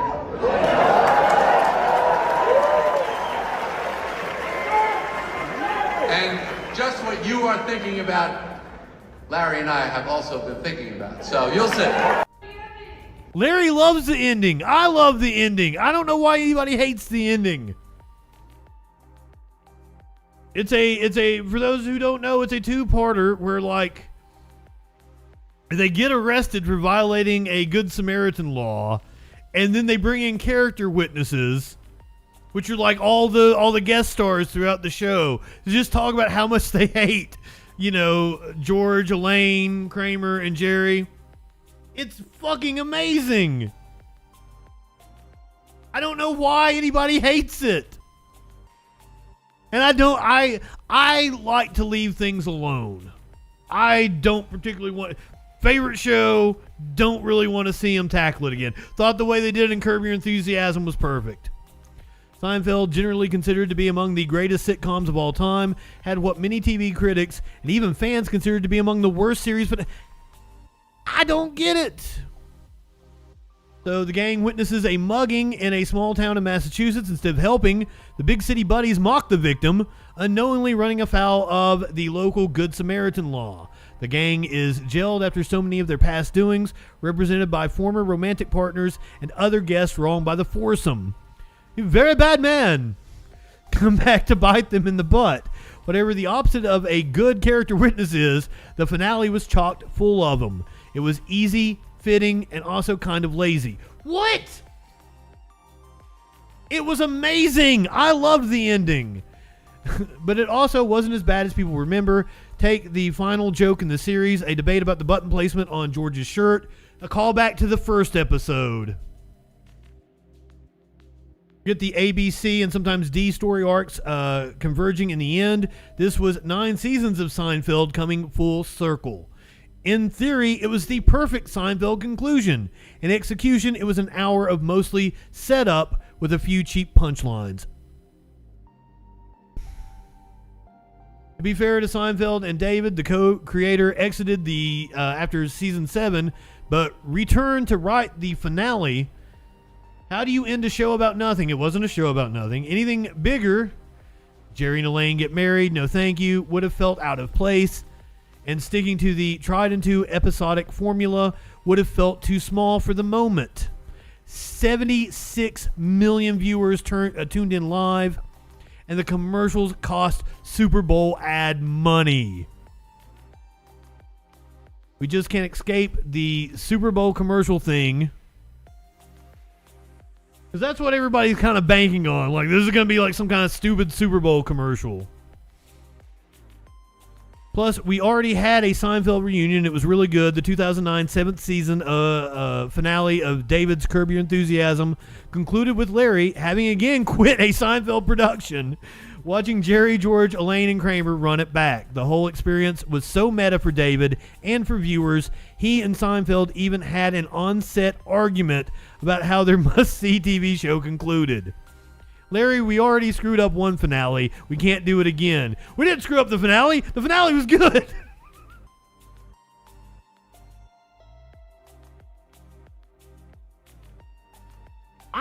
So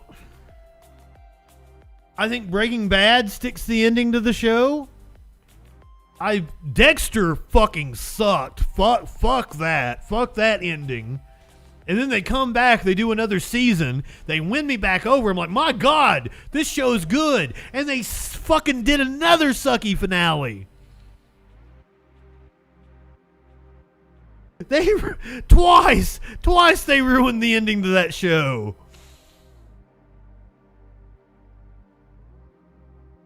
Better Call Saul, it stuck the ending. It was fantastic. The Sopranos sucked, but here's my like. I've noticed something about HBO shows. A lot of them start off really fucking good. True Blood, oh my God. The whole thing about vampires and vampire rights as like being analogous to the civil rights movement, I thought that was amazing. But that's only in like the first season. The rest of it's like dumb soap opera shit. 6 Feet Under started like the first season was like this dark comedy that's goddamn brilliant. The rest of it is like you want to gouge your eyes out because it's just overly dramatic, and it's like it had a shitty ending. Sia is one of my absolute favorite artists, but I can't listen to that goddamn song because the ending of 6 Feet Under.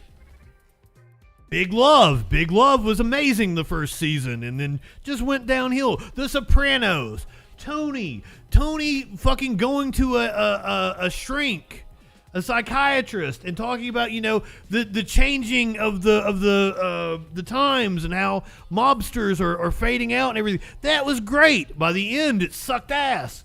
What the hell, HBO? Why do all? And I never watched Game of Thrones, but apparently it did the same thing. Apparently it starts with a season that's amazing and then ends horribly.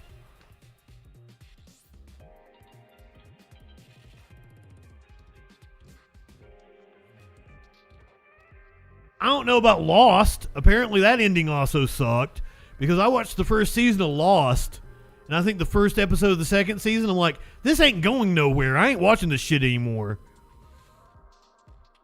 Apparently they didn't know where they were going.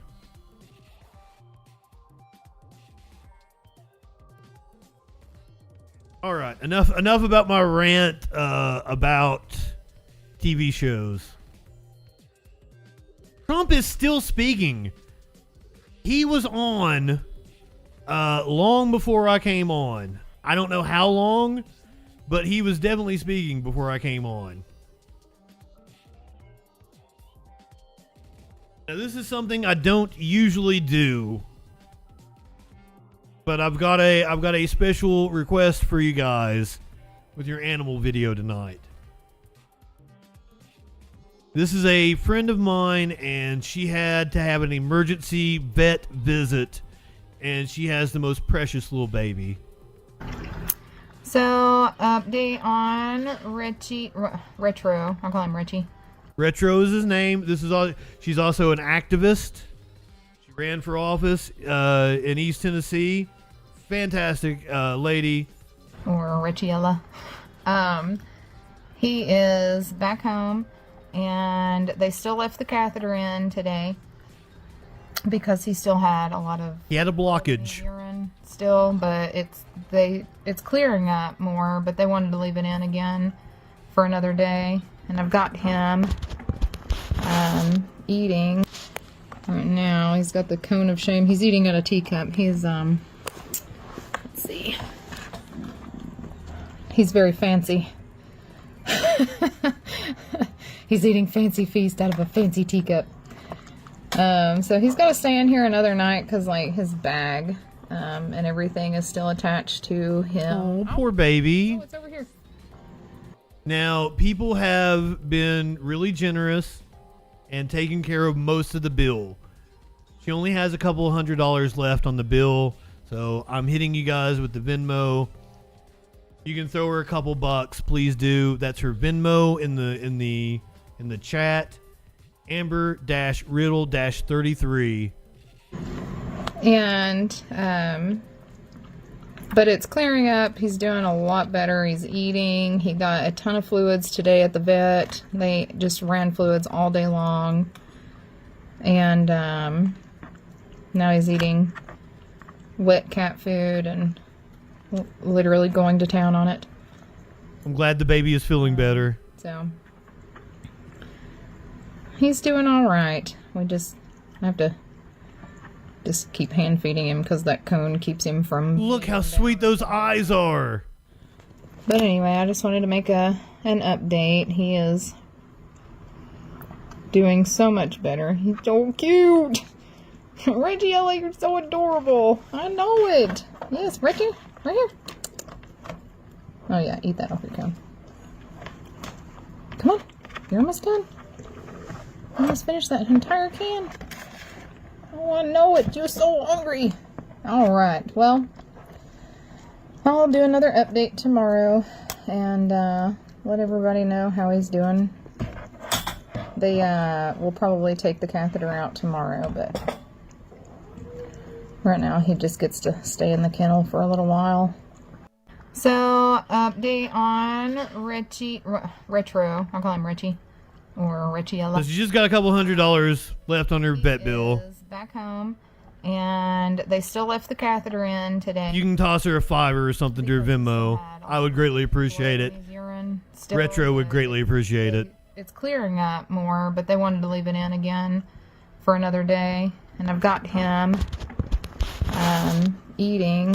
And she's also a leftist like us. Shame. He's eating out of a teacup. He's, let's see. He's very fancy.